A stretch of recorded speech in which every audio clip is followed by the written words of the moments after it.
Hi guys, this is Arup Karmakar and you are watching AR Designs and I am watching you. आज बात होगी दिल से और पहुंचेगी आपके दिल तक. So please stay tuned. This channel is about three things. पहला है life, दूसरा है designing and तीसरा है books. So today I will talk about life. मेरी लाइफ के बारे में. So जनता जानना चाहती है why I left Merchant Navy. जनता नहीं जानना चाहती, मैं खुद बता रहा हूँ. ओके सो क्विक नोट, मैंने ये टॉपिक एक आर्टिकल में कवर कर दिया है, लिंक डिस्क्रिप्शन में होगा. जिसको ये वीडियो नहीं देखना वो आर्टिकल को चेकआउट कर सकता है, जाओ. ओके सो बात आ जाती है कि मैंने छोड़ा क्यों मर्चेंट नेवी. एक्चुअली मेरे को पायरेट्स पकड़ के ले गए थे और उन्होंने बहुत मारा. Just kidding. सो किसी भी चीज़ को छोड़ने से पहले उसमें जाना होता है, तो हम उसमें घुसे कैसे हम पहले वो जान लेते हैं. सो 12th के बाद हम सब थोड़े बहुत कन्फ्यूज़ रहते हैं कि आगे फ्यूचर में करना क्या है. एक्चुअली मैं बहुत ज़्यादा कंफ्यूज था कि फ्यूचर में करना क्या है, कौन सी इंजीनियरिंग लाइन चूज़ करनी है. तो मेरे कुछ दोस्तों ने कंप्यूटर साइंस चूज़ किया, कुछ ने सिविल इंजीनियरिंग, कुछ ने मैकेनिकल, ये सब चूज़ किया. ये सब जो रेगुलर फील्ड्स होते हैं वो सब चूज़ किया. तो मैं इन सब रेगुलर फील्ड में नहीं जाना चाहता था, मेरा मन भी नहीं था और मैं जाना भी नहीं चाहता था. तब मेरे एक दोस्त ने मेरे को बोला कि भाई एक ऐसी फील्ड है जिसमें ना तू बहुत सारे पैसे कमा सकता है और बहुत सारे कंट्री घूम सकता है. तो मैंने कहा चलो फिर उसमें चलते हैं.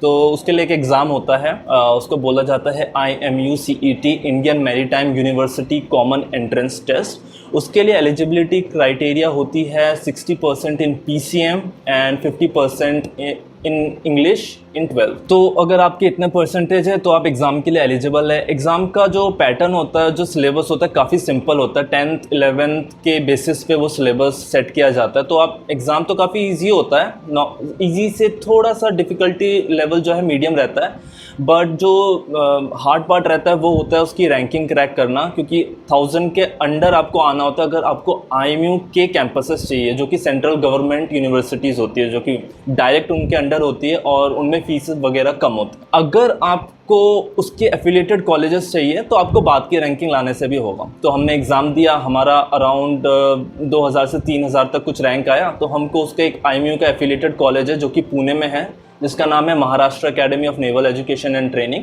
तो मेरा और मेरे उस दोस्त का उस कॉलेज में हुआ. तो फिर हम गए, फिर पुणे मस्त घूमा, पुणे गए. तो बात करते हैं कॉलेज लाइफ की. यार कॉलेज लाइफ तो एकदम बहुत दुख था यार. बहुत परेड कराते थे, PT कराते थे.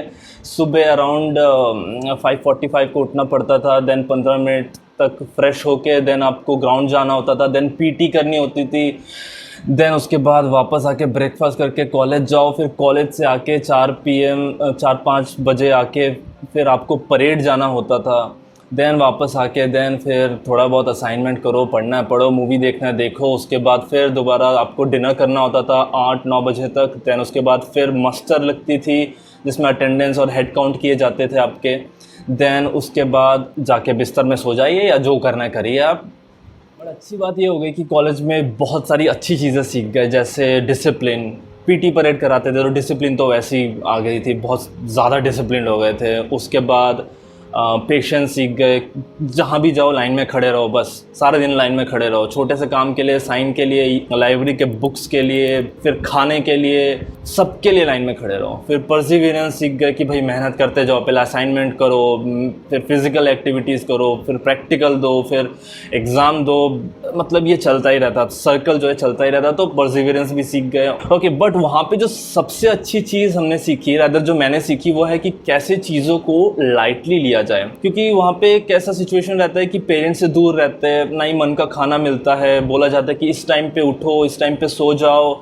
कुछ भी थोड़ा सा गलती कर दिया आपने तो आपके खिलाफ डिसिप्लिनरी एक्शन होता है. देन ये सारे सिचुएशन के अंदर एक बहुत स्ट्रेसफुल सिचुएशन क्रिएट हो जाती है. ये जो आर्ट होता है कि कैसे स्ट्रेसफुल सिचुएशन को लाइटली हैंडल किया जाए, ये एक्चुअली वहाँ पे सीखा मैंने. एक्चुअली अगर हम कॉलेज के एकेडमिक लाइफ को साइड रख दे और सिर्फ हॉस्टल लाइफ की बात करें तो हमने बहुत अच्छे दोस्त बनाए जिन्होंने हॉस्टल में बहुत साथ दिया हमारा.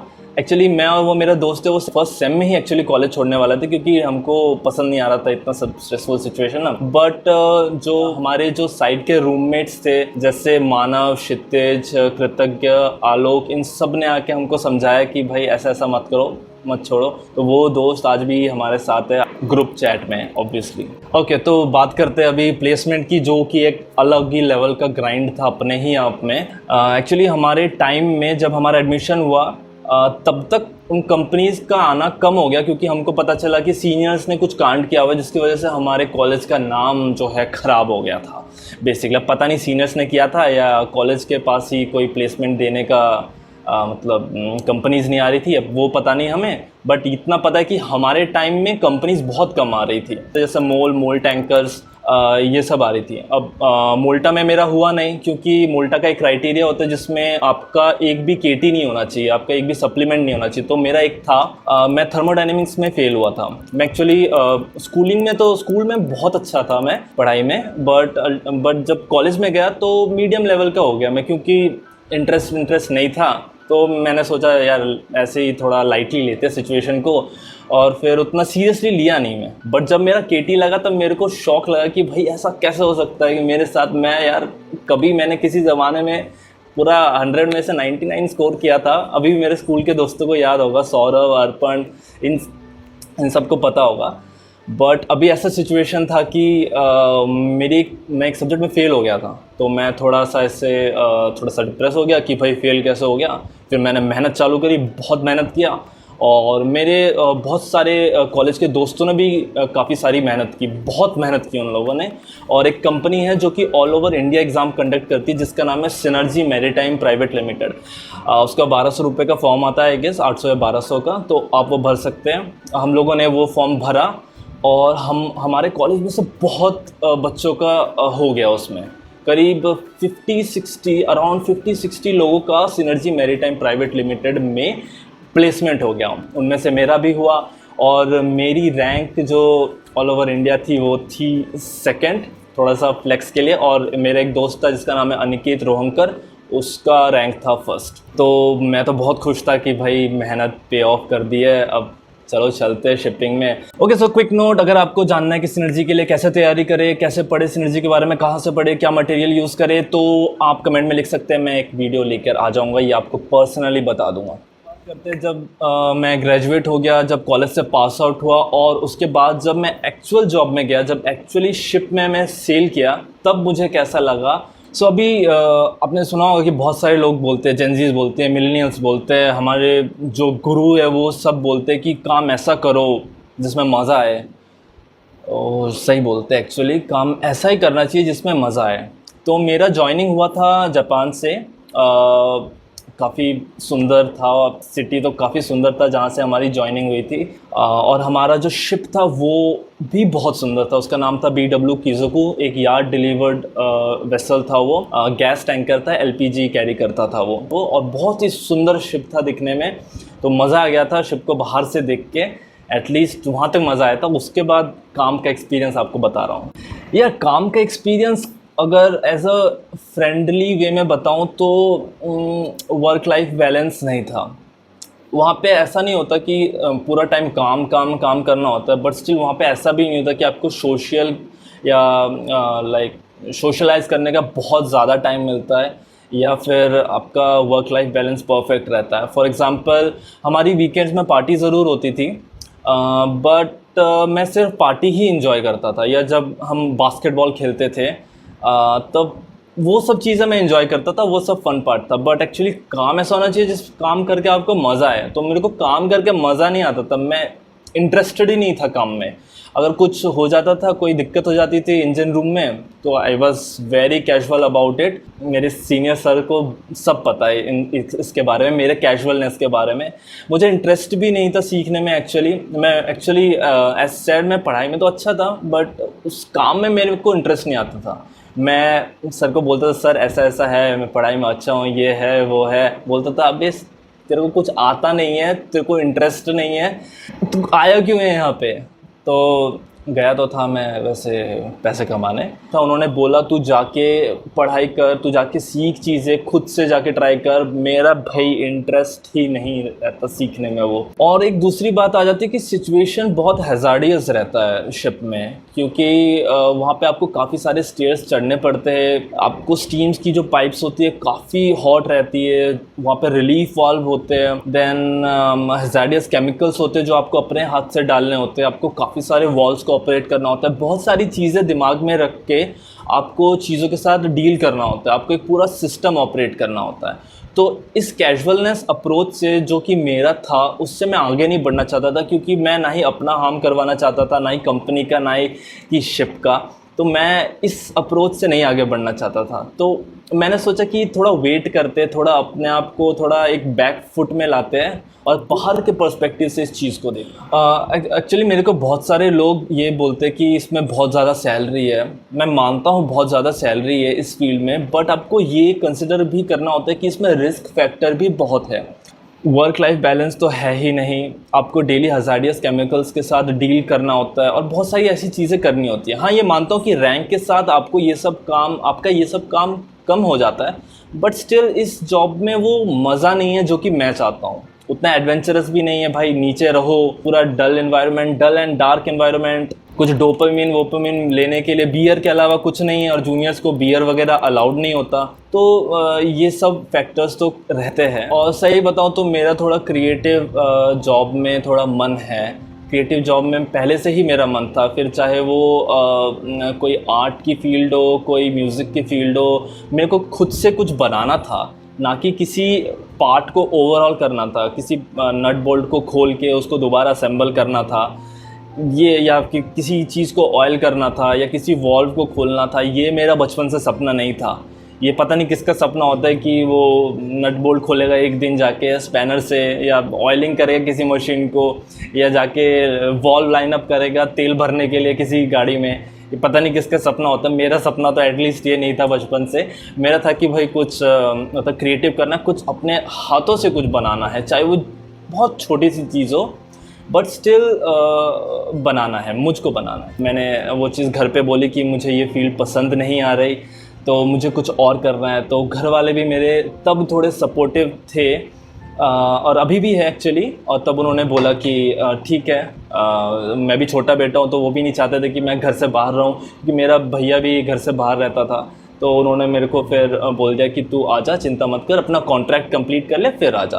तो मैंने अराउंड 8 महीने का कॉन्ट्रैक्ट कंप्लीट किया, फिर मैं वापस घर आया। हाँ, डिसीजन थोड़ा रिस्की था मेरा कि क्या करना है, क्योंकि मरीन की जो बीटेक की डिग्री होती है उससे कहीं और जॉब लेना बहुत मुश्किल है, क्योंकि ये बहुत एक नीश और बहुत स्पेसिफिक डिग्री होती है।